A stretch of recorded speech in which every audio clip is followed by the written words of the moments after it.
성경이 아마 각자 다 다르실 것 같은데 여러분 11장 찬송가는 뭐였나요? 홀로 한 번. 그래서 저 혼자 새 찬송가를 준비했는데 홀로 한 번? 그렇죠. 하나님이 친히로 바뀌었습니다. 홀로 하나님이 옛날 찬송가인데 우리가 앞으로 또 11장 찬송을 또 할 일이 있으니까 앞으로는 하나님이 친히로 찬송하겠습니다. 그러면 목사님 이상한 찬송한다 이게 아니라 그 찬송이 바뀌었다는 거. 네, 그렇습니다. 오늘 우리가 사도행전 12장 말씀을 통해서 닫힌 문을 여시는 그 하나님의 은혜를 경험하실 수 있기를 소원합니다. 오늘 말씀의 배경은 한마디로 깜깜합니다. 깜깜한 배경을 가지고 있어요. 왜 깜깜하냐? 우리가 이제 지난주부터 베드로가 나오는 내용들을 보고 있습니다. 당시 이제 유대의 통치자로 와 있던 분봉왕이 헤롯 왕이었습니다. 헤롯 아그리파 1세라고 하는 사람인데 이 사람은 아주 정치적인 인물이었다고 해요. 그래서 정치적인 인물이라는 것은 자기가 어떤 소신을 가지고 뭔가를 이제 행정을 하고 일을 할 때 사람들의 어떤 평판이나 민심을 굉장히 신경을 많이 썼다는 것이죠. 그래서 어떻게 하면 자기가 지금 통치하고 있는 유대 땅에 있는 유대인들에게 인기를 얻을까를 생각해 보다가 그 당시 유대인들이 이 기독교인들을 매우 미워하잖아요. 그러면 이 사람들한테 인기를 얻으려면 어떻게 해야 될까? 기독교인들을 핍박해주면 유대인들이 좋아하겠죠. 그래서 그 당시에 교회의 지도자였던 요한의 형제 야고보를 칼로 죽이게 됩니다. 그랬더니 유대인들이 너무너무 좋아하는 거예요. 잘했다 하는 것이죠. 그래서 이 인기의 맛을 들인 헤롯이 또 이번에는 또 다른 계획을 세웠는데 그러면 더 뭔가 영향력이 있는 인물을 잡아와야 되겠다. 이게 누구냐? 베드로였던 것입니다. 그래서 베드로를 체포했어요. 그리고 베드로도 요한처럼 이 야고보처럼 마찬가지로 죽이려고 하는 왜냐하면 유대인들의 환심을 얻기 위해서 죽이려고 하는 이제 계획을 세웠던 것이죠. 그래서 아예 이 기독교인들의 씨를 말려야 되겠다. 이 복음의 씨를 말려야 되겠다라고 하는 이 계획을 가지게 되었습니다. 복음을 옥에 가두고 교회의 입을 틀어막으려고 했던 시도였던 것이죠. 그래서 헤롯은 베드로를 감옥에 가뒀습니다. 그리고 철저히 감시를 해요. 오늘 우리가 7절 말씀부터 읽었는데 좀 거슬러 올라가서 4절 말씀 보면 군인들을 4명씩 4패에게 맡겼다라고 했습니다. 그래서 이제 4명씩 4조를 만든 거죠. 그래서 번갈아 가면서 24시간 틈 주지 않고 이 베드로를 지키는 것입니다. 베드로가 무슨 큰 범죄자도 아니고 힘이 있는 사람도 아닌데 이 한 사람을 지키기 위해서 군인 4명씩 돌아가면서 감시를 했던 거예요. 그만큼 이 베드로를 지키는 일에 심혈을 기울였던 겁니다. 그것도 모자라서 베드로를 그냥 감옥에 가두는 게 아니라 쇠사슬을 묶어가지고 군인 2명을 옆에 끼고 그 사이에서 이제 베드로가 잠을 자고 있었다는 것이죠. 그리고 그 밖에는 또 경비병들이 파수꾼들이 겹겹이 지키고 있었습니다. 우리가 사람의 생각을 해볼 때 베드로가 지금 처해 있는 이 상황, 베드로가 감옥에 갇혀 있는 이 환경이 쉽게 변화가 될 것 같으십니까? 변화가 일어나기 어려울 것 같죠. 그리고 베드로가 이제 감옥에 갇혀 있는데 그 감옥의 문이 열릴 것 같으십니까? 안 열릴 것 같죠.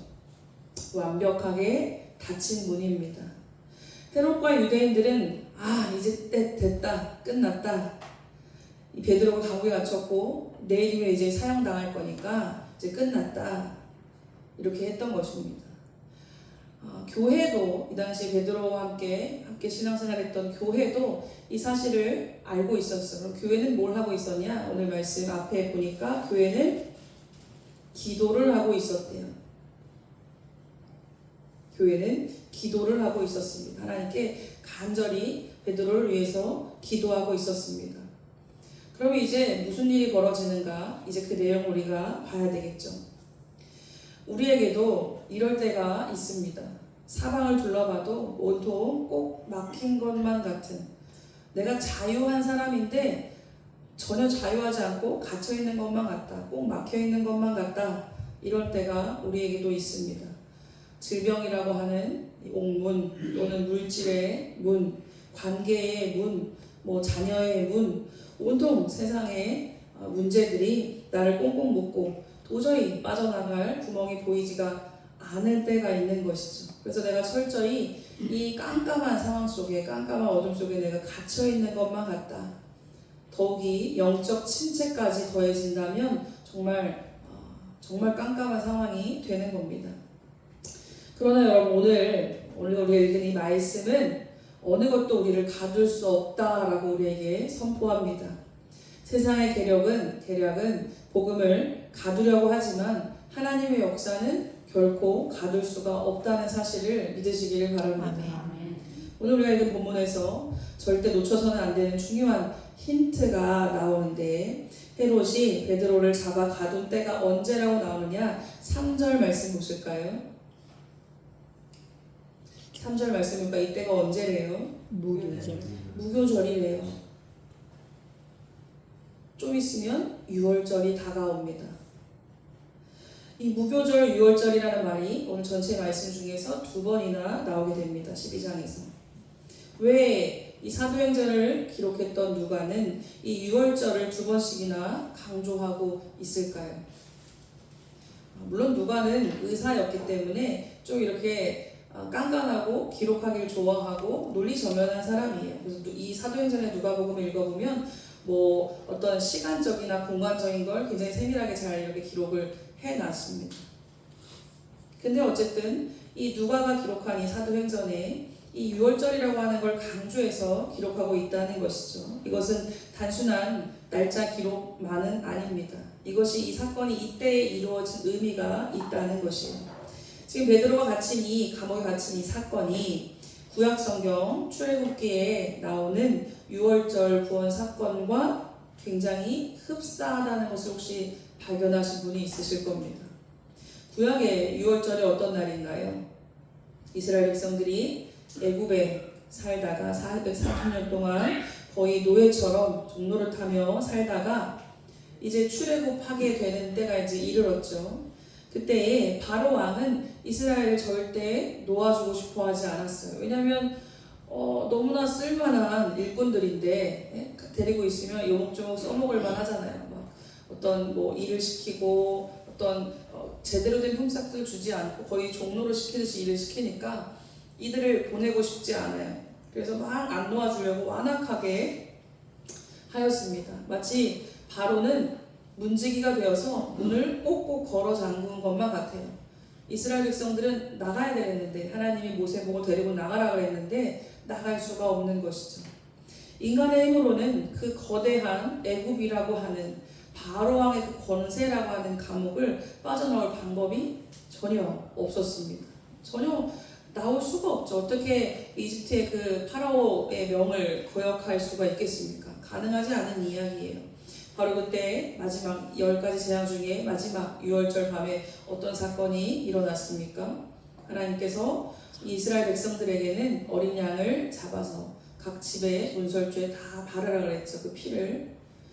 애굽의 모든 처음 난 것들을 하나님 치실 때, 심지어 그 완고한 바로의 집 아들도 치실 때, 이스라엘 백성들은 그 어린 양의 피를 문설주에 바르고 패스오버, 그 집은 넘어갔다. 그래서 6월절이 됐어요. 넘어갔다. 그 누구도 막을 수 없었던 이 철통 같던 애굽의 문을 누가 여셨습니까? 하나님이 여셨어요. 말 그대로 초자연적인 역사가 일어나게 된 것입니다. 지금 사도행전 12장에서 헤롯 왕이 마치 그 완악한 바로의 역할을 하고 있는 것처럼 보여져요. 베드로를 가둔 이 삼중의 감옥은 이스라엘을 가두었던 애굽과도 같습니다. 절대 못 나가. 넌 여기 있어야 돼. 여기서 죽어야 돼. 하는 것이죠. 헤롯은 6월절이 지나면 베드로를 끌어내어서 이제 처형시키려고 하는, 잡으려고 하는 그런 계획을 가지고 있었어요. 그래서 자기의 권력을 과시하고 사람들에게 인기를 얻고 싶었던 것이죠. 그러나 하나님이 어떤 분이십니까? 하나님은 바로 이 유월절의 주인이십니다.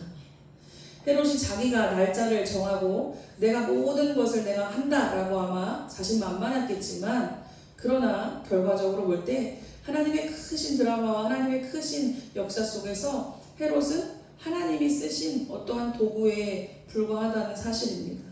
자기가 판을 짰다고 생각했겠지만 사실은 자기가 하나님의 판 안으로 걸어들어 온 것이죠.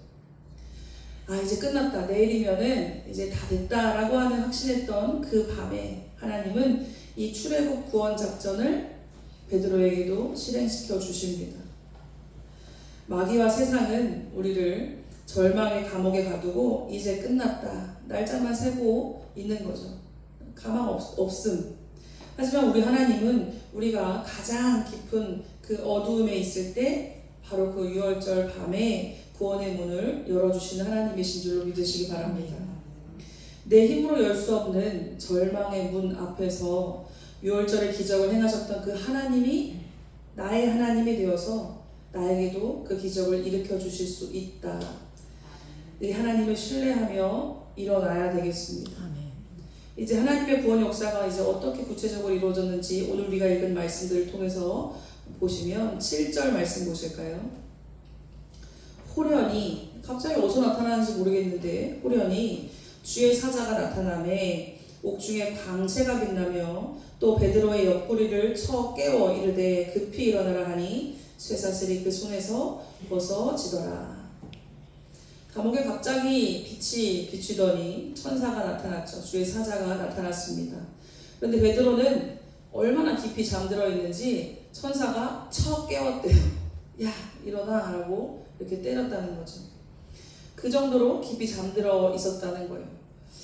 감옥에 갇혀 있고 자세도 굉장히 불편해요. 쇠사슬에 손을 묶여 있고 옆에는 이 군병들이 나를 지키고 있고 나를 끼고 있고, 내일이면 뭐예요? 죽을 날을 내가 받아놨어요. 내일 안 죽더라도 모레든지 언제든지 죽을 판이에요. 왜냐하면 같이 우리 12제자 중에 같이 다녔던 형제 야고보가 죽는 걸 봤잖아요. 그러면 나도 그렇게 된다라는 걸 알고 있어요. 예수님도 그렇게 죽으셨고 야고보도 죽었고 나도 죽겠구나. 여러분, 잠이 오겠습니까? 그 불안함과 공포 속에서 어떻게 잠을 잘 수 있어요? 근데 베드로는 잘 자고 있네요. 어떻게 잘 잘 수 있을까? 와, 불안해서 어떻게 자요? 무서워서 불편해서 어떻게 잡니까? 베드로는 그 상황은 지금 깜깜하고 죽을 판이고 어떻게 될지 몰라요. 그러나 베드로는 하나님을 온전히 신뢰함으로 세상에 줄 수 없는 평안, 예수님이 그러셨잖아요. 나에게 오라, 세상에 줄 수 없는 평안을 준다 말씀하셨는데 정말 그 세상에 줄 수 없는 평안으로 그 와중에 천사가 와서 쳐서 깨워야 될 정도로 깊이 잠을 자고 있었던 것입니다. 사랑하는 성도 여러분, 잘 주무시기를 바랍니다. 우리가 왜 잠을 못 자요? 이제 갱년기 호르몬 영향도 있지만 보통 우리가 막 스트레스 받거나 막 고민이 있거나 어떤 그런 일이 있을 때 잠을 못 자는 경우가 많죠. 잘 주무세요. 막 잠이 안 오고 고민이 되고 막 상상의 나래가 펼쳐지고 염려가 되면 그냥 이 마법 같은 말을 한마디 하시고 주무시면 됩니다. 에라 모르겠다. 에라 모르겠다. 하나님, 제가 푹 자고 일어났을 때 밤새 하나님은 졸지도 아니하시고 주무시도 아니하신다고 하셨으니 저는 좀 자겠으니 하나님은 밤새 나를 위해서 일해 주십시오. 내일 아침에 해가 뜨듯이 내일 아침에 하나님의 새로운 역사를 제가 보기를 원합니다. 하나님을 신뢰하시고 잘 주무시기를 바랍니다. 천사가 베드로를 쳐서 깨우자마자 이제 손에 묶여있던 쇠사슬이 풀려버렸죠. 그리고 다음 8절에서 천사가 베드로에게 아주 기묘한 명령을 내립니다. 8절 말씀 보면 천사가 이르되 띠를 띠고 신을 신으라 하거늘 베드로가 그대로 하니 천사가 또 이르되 겉옷을 입고 따라오라 한대. 굉장히 친절합니다. 띠를 입고 신을 신으라는 건 베드로가 그 와중에 옷도 잘 이제 정갈이 벗어놓고 잘 해놓고 잤나봐요. 띠를 띠고 신을 신으라는 건 이스라엘 백성들이 옛날에 어떤 옷을 입었는지 우리 그림에서 보셨죠? 이렇게 막 치렁치렁한 옷을 입잖아요. 그래서 그 치렁치렁한 옷을 입고 가운데 끈을 허리띠를 딱 동이는 거예요. 그래야 이제 활동성이 생기니까 그렇게 하고 뭐 신발을 이렇게 벗어놓고 잤던 것이죠. 천사의 명령을 우리가 가만히 생각해 보면 띠를 띠고 신을 신으라. 이 구절도 우리가 어디서 보셨습니까? 출애굽기 12장 11절 말씀에 보면 하나님께서 애굽에서 탈출하기 직전에 이 유월절을 지내는 이 백성들에게 명령하셨어요. 너희는 그것을 이렇게 먹을지니 허리에 띠를 띠고 발에 신을 신고 손에 지팡이를 잡고 급히 먹으라. 이것이 여호와의 유월절이니라. 지금 베드로에게 하였던 그 말과 정확하게 일치합니다. 급히 일어나라. 하나님은 지금 베드로 한 사람을 감옥에서 건져내시면서 구약시대의 그 출애굽 사건, 출애굽시키셨던 그 사건, 그 동일한 유월절의 구원 공식을 그대로 사용하십니다. 급히 일어나 띠를 띠고 신을 신으라. 빨리 일어나라는 거죠. 급히 일어나. 야, 지금 이렇게 너 잠잘 때가 아니고 빨리 일어나. 그리고 빨리 옷 입어. 일어나. 잠바도 입어. 나가. 이 얘기예요.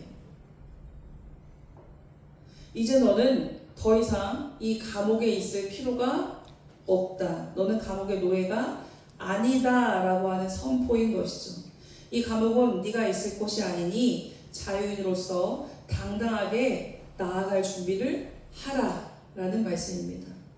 여기서 우리가 주목해야 될 중요한 영적 비밀이 있습니다. 이 육중한 철문이, 쇠문이 언제 열렸습니까? 가만히 앉아서 이 문이 기다릴 때를 기다렸다가 베드로가 나왔나요? 아니에요. 베드로가 주의 사자의 말대로 일어나서 따라갈새 문이 열렸다는 사실입니다. 그가 믿음으로 발걸음을 떼어서 전진할 때 쇠문이 열렸습니다. 여러분 생각해 보세요. 베드로가 이제 천사가 깨워서 일어나 있을 때만 해도 여전히 눈앞에는 병정들이 나를 지키고 있어요. 그리고 문은 닫혀 있습니다. 그런데 주의 사자가 일어나서 옷 입고 나 따라와라 라고 했거든요. 베드로가 아니 이 감옥에 저렇게 문이 꽝 닫혀 있는데 어딜 따라오라는 거예요 도대체. 근데 베드로가 어떻게 했어요? 이상하다 생각하지 않고 의심하지 않고 그렇게 하라고 하는 대로 했습니다. 옷 입고 띠 띠고 신 신고 겉옷도 입고 천사를 주의 사자를 따라갔죠. 걸어갔습니다. 걸어갔더니 가면서 문이 열리고 또 가면서 문이 열렸다는 사실이에요. 우리가 인간적인 생각으로는 아니 저 문들이 지금 다 닫혀있고 군인들이 시퍼렇게 저렇게 지키고 있는데 내가 지금 이 사람을 주의 사자를 따라간다고 뭐가 어떻게 되겠나? 하고 그냥 가만히 기다릴 수도 있어요. 우리는 보통 저 문이 열려야 내가 일어나 걸어가겠습니다 예요. 그렇죠? 하나님께서 야 가라 하시면 네 가겠습니다. 근데 하나님 문을 열어주셔야 갈 거 아니에요. 하나님 문을 열으세요. 그러면 제가 갈 겁니다. 순종하겠다니까요. 근데 하나님은 문을 열고 가라는 게 아니라 일단을 가면 그 앞에 가면 문이 열린다니까 라고 지금 베드로에게 그런 명령을 주시는 겁니다. 베드로는 그런 거 이거저거 따지지 않고 비몽사몽간이었지만 그저 말씀에 순종하여서 띠를 띠고 신을 신었습니다. 그리고 천사의 뒤를 따라서 한 걸음 한 걸음 믿음으로 나아갔죠. 따라갔습니다. 그때 기적이 일어났습니다.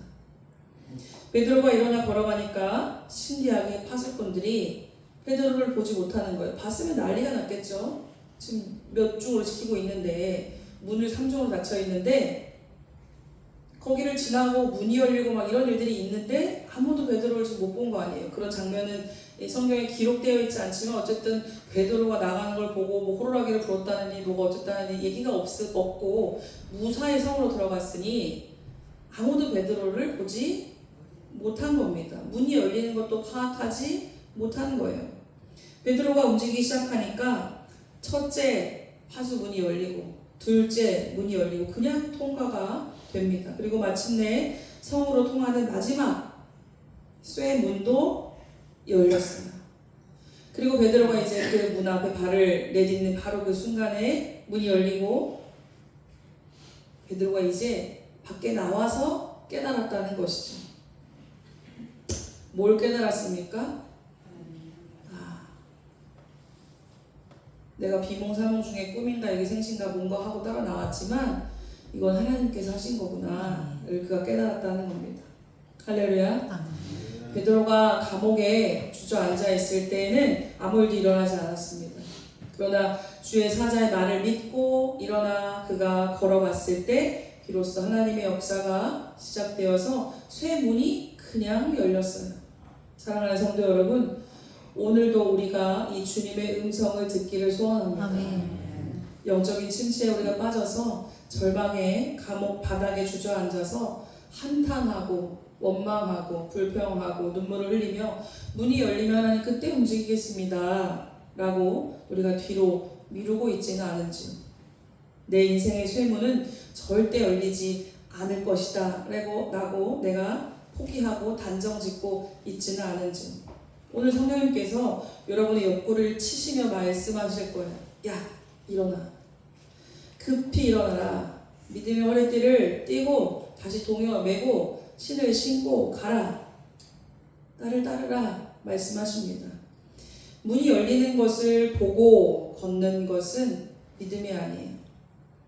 그거는 그냥 작용 반작용입니다.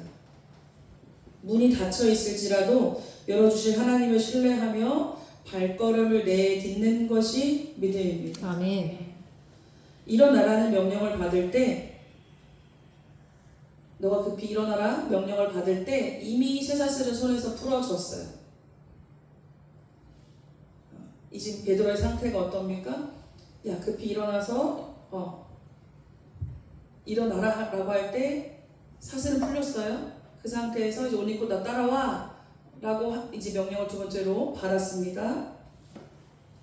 근데 만약에 쇠사슬이 풀렸을 때 베드로가 이제 따라오라는 명령을 들었음에도 불구하고 내가 풀렸지만 내 마음의 쇠사슬은 아직 묶여 있어서 쇠사슬이 묶여 있는 것처럼 착각하고 있다면 일어나 따라갈 수가 없겠죠. 마음의 쇠사슬이 묶여 있는 건 뭘까요? 내 손을 묶고 있는 건 풀어졌는데 내 마음에 묶여있는 건 뭐예요?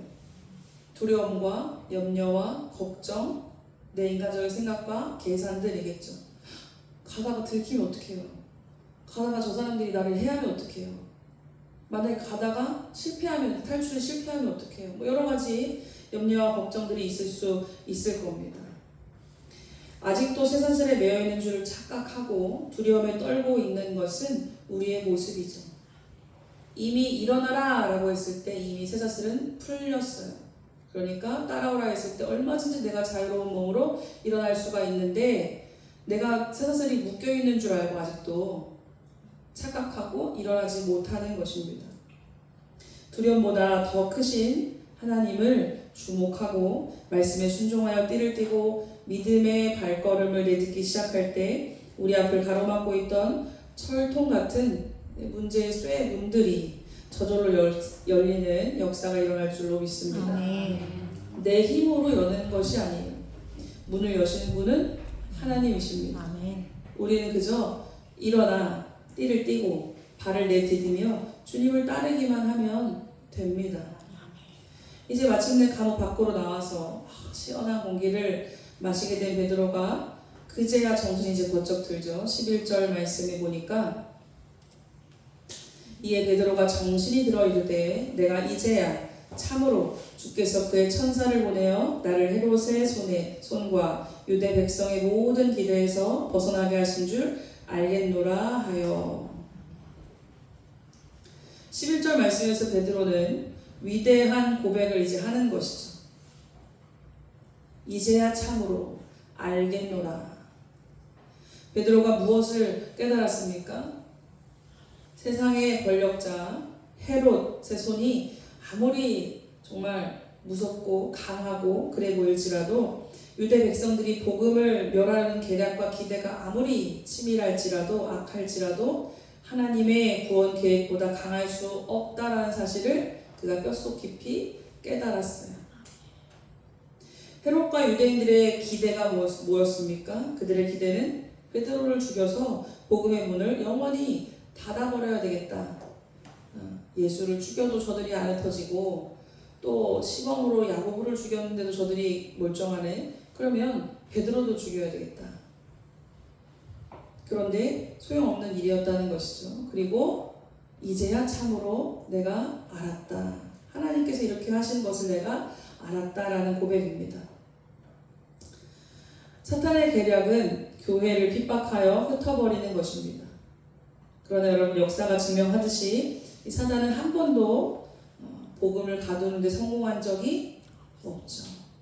지금도 북한에도 어디 이슬람 정권에도 복음이 들어가 있어요. 놀라운 일이죠. 와, 어떻게 거기서 예배를 드리고 어떻게 거기서 찬양을 하고 어떻게 이 그리스도인이 생겨날까 싶은데 그 일이 생겨난다는 거예요. 인도에서 요즘 어떤 선교사님을 통해서 이제 유행하는 전도법이 있어요. 근데 그 전도법을 이제 어떤 이제 단체에서 하는 걸 저도 세미나를 들어봤는데, 그거를 만약에 한국에서 그걸 적용한다? 쉽지 않은 것처럼 보여지더라고요. 저게 될까? 그리고 실제 몇몇 교회에서 적용을 하는데 뭐 폭발적인 부흥이 일어났다 이런 보고가 사실 잘 없어요. 근데 놀랍게도 인도에서 그 방법으로 예를 들면 그런 거예요. 어떤 사람이 내가 성경을 읽어요. 그래서 이 성경 얘기를 오늘 일주일 안에 몇 명한테 내가 무조건 그 얘기를 해주는 거예요. 그 성경 얘기를 무조건 몇 명한테 해줘요. 그러면 그 사람이 내 얘기를 듣고 이 이야기를 들은 사람이 또 다른 사람한테 또 얘기를 해주는 거예요. 그냥 얘기만 듣기에는 그게 뭐 이렇게 우리가 여겨지잖아요. 우리나라의 상황과 우리의 그런 것들에 대해서는. 근데 이게 지금 인도에서 폭발적인 부흥이 일어난다는 거예요. 이 퍼센테이지로 따지자면 뭐 몇십 프로가 아니라 몇천 프로씩 지금 복음화 증가율이 일어나고 있어요. 아주 놀랍고 신비한 일이 일어나고 있습니다. 너무 단순하고 이게 될까 싶은데 그게 돼요. 왜 그럴까요? 하나님께서 하시니까 그 일이 되는 거죠. 여기 인도는요 되게 다종교잖아요. 희한하게도 불교가 인도에서 시작돼서 왔는데 인도는 사실 불교보다 힌두교가 더 많아요. 힌두교, 그 다음에 뭐 불교도 당연히 있고, 그 다음에 뭐 그 외에도 되게 여러 가지 종교들이 있습니다. 기독교도 조금 당연히 있어요. 기독교인들에 대해서 막 엄청난 핍박이 있고 막 그렇지는 않다고 해요. 이슬람 지역이 아닌 이상에는. 근데 잘 안 됐거든요. 왜냐면 신이 너무 많으니까. 너 네 신 믿어 왜 자꾸 나한테 믿으래, 난 내 신 믿을 거야, 이런 분위기거든요. 일본도 그렇잖아요. 근데 그 선교가 지금 폭발적인 부흥이 일어나고 있어요. 또한 이슬람 정권에서도 어떤 선교사님은 30년 사역을 해도 한 명 정말 참된 제자 만들기가 쉽지 않다라고 말하는 그런 환경 속에서 하는데도 신기하게 또 믿는 사람이 또 나온다는 사실이에요. 알 수가 없어요. 사단의 계략은 늘 교회를 문 닫게 하고 복음이 죽어지게 하는 것이지만 한 번도, 역사적으로 한 번도 그것이 성공한 적이 없고, 오히려 지금 역사가 증명했잖아요. 오히려 기독교의 역사는 더 부흥하고 복음은 더 널리 퍼져갔던 것이죠. 우리나라에 복음이 전해져 온 역사도 하나하나 뜯어보면 아주 신묘막측합니다. 놀라운 그런 역사들이 있었어요. 유대인들은 그들은 예수 그리스도를 십자가에 못 박고 거대한 이 돌 문으로 예수님의 무덤을 닫았죠. 그리고 로마 군인의 인봉으로 단단히 폐쇄했습니다. 아무도 들어갈 수도 없고 나오는 건 당연히 안 돼요. 그런데 어떻게 했습니까? 그 무덤 문이 열렸고 예수님이 부활하셨다는 사실이죠. 예수님은 세상에 누구도 할 수 없었던 일을 하셨어요. 그게 뭐냐면 죽음을 정복했다는 것입니다. 세상에 어떠한 위대한 왕이나 권력자도 뭐 얼마나 큰 업적을 이루고 뭘 다 했지만 죽음을 정복한 사람은 아무도 없습니다. 예수님은 죽음을 정복하셨어요. 그 부활의 주님이 지금 베드로와 함께 계셨고 또 오늘 저와 여러분과 함께 계십니다. 세상은 법으로 또 권력으로 또는 문화로 때로는 우리의 가난과 질병으로 복음을 가두고 성도의 입을 막으려고 합니다. 그러나 하나님의 역사는 결코 가둘 수가 없는 것이에요. 인간이 닫아 놓은 이 절망이라고 하는 이 문은 하나님이 여시는 소망의 문을 결코 어길 수가 없는 것이죠. 헤롯의 부당한 권력과 세상의 악한 기대들은 결국 수치 속으로 사라지고 오직 하나님의 선하신 뜻과 그분의 복음만이 영원히 승리하는 것입니다. 오늘 여러분 앞을 가로막고 있는 닫힌 문은 무엇이 있습니까? 아무리 두드려도 열리지 않는 그 육중한 철문 앞에서 지치고 낙심하여서 감옥의 바닥에 주저앉게 되십니까? 주저앉은 지 너무 오래돼서 아직도 쓸쓸히 나를 묶고 있는 줄 알고 착각하고 일어나라 하는데도 나 이거 묶여서 못 일어나는데요. 내가 풀어줬어. 그럼 하나님 문을 열어줘야 내가 나가죠. 혹시 우리가 이러고 있지는 않은지. 우리 하나님은 유월절의 하나님이십니다. 출애굽의 기적으로 바로의 그 엄청난 요새를 깨뜨리신 하나님이시라면 또 상중의 감옥문을 저절로 열려서 베드로를 건져내신 그 하나님이시라면 내 앞에 닫힌 문도 당연히 열어주실 수가 있다. 인간의 기대와 계략은 실패할지라도 하나님의 구원 역사는 절대로 실패하지 않습니다. 아멘. 세상에 아무리 사방의 문을 꽁꽁 닫아 걸어서 나를 가둘지라도 하늘의 문은 항상 열려 있는 것이죠. 그러므로 이 시간 여러분 혹시 절망의 자리 가운데 있다면 믿음을 가지고 급히 빨리 일어서시기를 바랍니다. 아멘. 패배자의 생각과 낙심자의 마음이라는 그 사슬을 끊어버리시고 다시 한번 기도의 띠를 띠고 사명의 신을 신으시기를 바랍니다. 아멘. 그리고 우리 앞서서 걸어가시며 모든 쇠문을 가볍게 열어주시는 따라오라 하시는 주님을 따라서 내가 걸어가는 거예요. 그러면 문이 열립니다. 아멘. 여러분 우리 이번 한 주간 우리 삶의 모든 닫힌 문을 여시는 하나님의 위대한 출애굽의 역사를 여러분 삶의 현장에서 목격하시고 아멘. 경험하실 수 있기를 축복합니다. 아멘. 그리고 여러분이 그런 고백을 하시기를 바라요. 내가 이제야 참으로 알겠노라. 하나님이시구나. 하나님이 하시는구나. 그렇게 고백하고 찬송하며 승리하시는 모든 성도님들 되시기를 축복합니다. 아멘. 기도하겠습니다. 하나님, 때로는 우리의 삶이 사방으로 꽉 막힌 감옥 같고 도저히 열릴 것 같지 않은 육중한 쇠문 앞에 서 있을 때가 있습니다. 세상의 위협과 눈앞의 절망 때문에 두려워 주저앉아 있던 우리의 연약함을 불쌍히 여겨 주시옵소서. 세상의 계력은 결코 하나님의 역사를 가둘 수 없음을 이 시간 믿음으로 선포합니다. 우리가 바라기는 감옥 바닥에 누워 눈이 열리기만을 가만히 기다리는 자가 되지 않게 하시고 오늘 성령께서 우리를 치시며 깨우실 때 주저하지 않고 급히 일어나게 하여 주시옵소서. 우리가 이번 한 주간 또 가정에서 학교에서 직장에서 삶의 모든 터전에서 이 말씀대로 살아낼 수 있도록 성령님 우리를 붙잡아 주시고 동행하여 주시옵소서. 닫힌 문을 여시고 우리를 자유케 하시는 우리 주 예수 그리스도의 이름으로 기도드립니다. 아멘. 아멘.